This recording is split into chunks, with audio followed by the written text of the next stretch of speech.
Hello everyone, welcome to English classes by Anita. Students, today I am going to explain lesson number 8, Sam and Mama Harun from class 1, Gulmohar Reader, Golden Jubilee Edition. Students, I will read this lesson line wise and explain in Hindi. So be with me and get ready for understanding. Sam and Mama Harun. Before you read, यानी कि पढ़ने से पहले, listen to the story of the ant and the dove, यानी कि आप ant और dove की स्टोरी सुनिए. Then tick the words that you will use to describe each of them, और उसके बाद से आप उसे डिस्क्राइब करने के लिए यानी कि उनके बारे में बताने के लिए उस वर्ड्स को टिक करिए. टेल योर टीचर वाई, और अपने टीचर को बताइए कि आपने क्यों इसको टिक किया है. तो आप यहाँ पे देख सकते हो kind, naughty, happy, helpful, caring, angry, यानी कि इसमें से आप डोव या एंड कौन केयरिंग था, कौन नॉटी था, कौन हेल्पफुल था, आप इसे टिक करिएगा. इस स्टोरी को सुनने के बाद अपनी टीचर से कहिएगा कि स्टोरी सुनाएंगे. तो चलिए, आपने सुना भी होगा कि एंट और डव, जो एक एंट था जो कि नदी में वो गिर जाता है, और वो एक डव क्या करता है, एक पत्ता डालता है उसके सामने, और वो एंट उस पर बैठ जाती है और उसे बाहर निकाल देता है. वो डूब रही होती है तो डव उसे हेल्प करके उसे बाहर निकालता है. ये स्टोरी है. तो अब आप उसके बाद इस स्टोरी से रिलेटेड वर्ड्स या आप डव और एंट के बारे में आप इसे पढ़ सकते हो.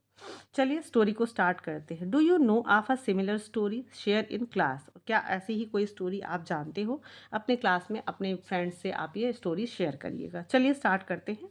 मामा heron is looking for food, यानी कि जो मामा हेरोन है, यानी कि सारस, आपने देखा होगा, जो सारस आप सुना होगा हिंदी में, उसी को हेरोन कहते हैं. तो mama heron is looking for food, यानी कि जो मामा हेरोन है वो खाने की खोज में है, खाने की तलाश कर रही है.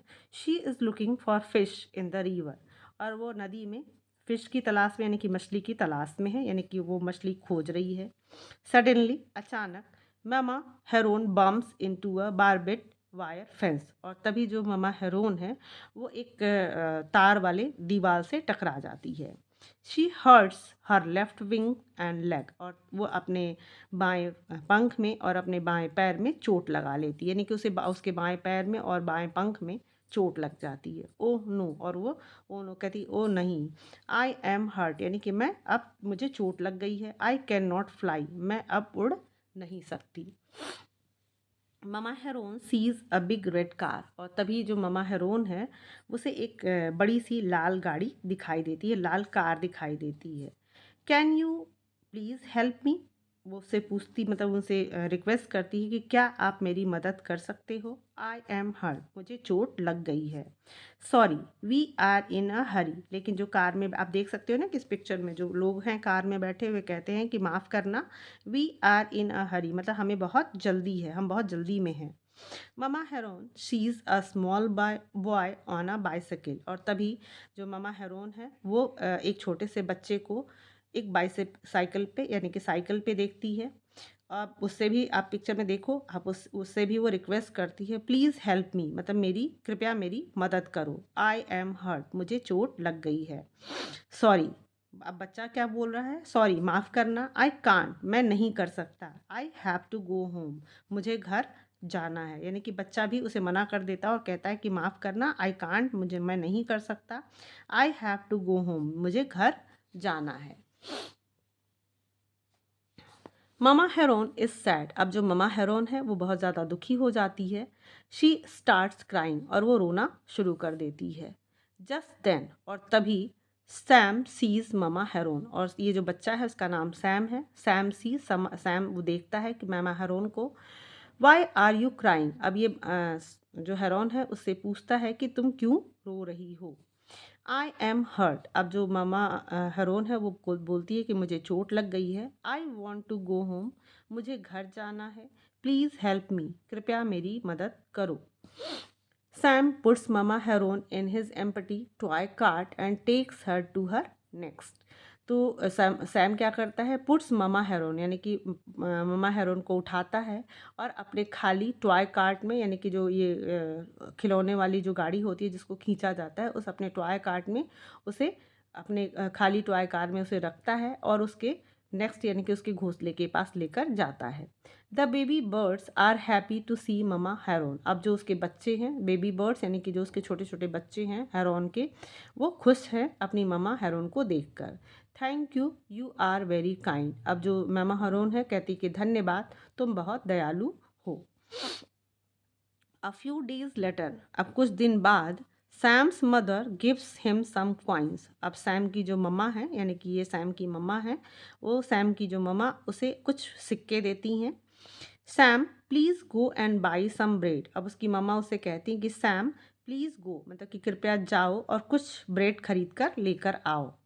Sam sees his friends. अब सैम जाता है और Sam sees his friends, Sam अपने दोस्तों को देखता है।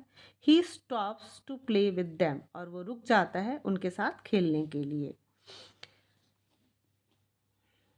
I must go now. अब वो खेलने के बाद वो कहता है आई मस्ट गो नाउ, मतलब कि मुझे अब जाना चाहिए। आई हैव टू बाई ब्रेड, मुझे ब्रेड खरीदना है। But Sam can not find the coins in his pocket. लेकिन सैम को वो जो कॉइन्स थे, सिक्के थे, अपनी पॉकेट में दिखाई नहीं देते हैं। ओ डियर, मतलब कि अब वो बहुत दुखी हो जाता है। आई कांट फाइंड द कॉइन्स, मतलब कि मुझे जो सिक्का है वो मिल नहीं रहा है, मतलब कि वो जो सिक्का है मुझे नहीं मिल रहा है।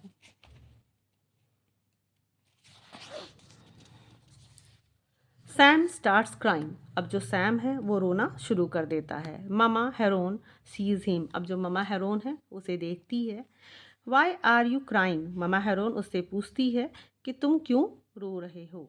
आई can't find the coins mother gave me. कहता है कि आई कांट फाइंड, मतलब मुझे वो सिक्के नहीं मिल रहे हैं जो कि मेरी मम्मा ने मुझे दिए थे। I can't by bread. कहता है कि अब मैं आई कांट बाई ब्रेड, मतलब कि मैं अब ब्रेड नहीं खरीद सकता। Mother and I don't have anything to eat, यानी कहता है कि मेरी मम्मा और मेरे पास कुछ भी खाने के लिए नहीं है। Mama heron looks for the coins. अब जो मामा हेरोन है उस सिक्के को ढूंढती है, खोज मतलब उसके लिए शुरू करती है खोजना। She sees the coins shining in the water, और उसे शी सीज मतलब वो देखती है कि जो कॉइन है यानी कि जो सिक्का है वो पानी में चमक रहा है। Here are the coins. तो कहता है वो कहती है कि यहाँ पर सिक्के हैं, यानी कि वो सिक्के निकालती है और उसे देती है, कहती है हियर आर द कॉइन्स, यहाँ पे सिक्के हैं। Thank you, you are very coin. अब काइंड, ये बच्चा कहता है, सैम यानी कि जो सैम है वो फिर से उसको थैंक करता है और कहता है कि थैंक यू, धन्यवाद। यू आर वेरी काइंड, मतलब तुम बहुत ही दयालु हो। तो आपने देखा ना कि ये किस तरीके से सैम ने पहले हेरोन की हेल्प की, और समय पड़ने पे फिर हेरोन ने भी सैम का हेल्प किया। तो आपको अच्छे से मालूम है कि अगर हम किसी की मुसीबत में या प्रॉब्लम में अगर हम हेल्प करते हैं तो समय आने पे हमें भी ज़रूर हेल्प मिलती है। यानी कि कभी भी हम अगर कोई नीडी पर्सन है और हमें उसे हेल्प की ज़रूरत है तो हमें अवश्य ही उसका हेल्प करना चाहिए। सो स्टूडेंट्स, आपने स्टोरी से एक बहुत ही मॉरल ऑफ द स्टोरी आपने ये सीखा कि कभी भी किसी नीडी पर्सन को हेल्प की ज़रूरत हो तो हमें ज़रूर हेल्प करना चाहिए, क्योंकि कभी भी अक्सर हम भी मुसीबत में पड़ सकते हैं, और अगर हमने कभी किसी को हेल्प किया है तो हमें ज़रूर हेल्प मिल जाएगी। सो स्टूडेंट्स, आई होप आपको ये लेसन भी बहुत अच्छे से समझ में आया होगा।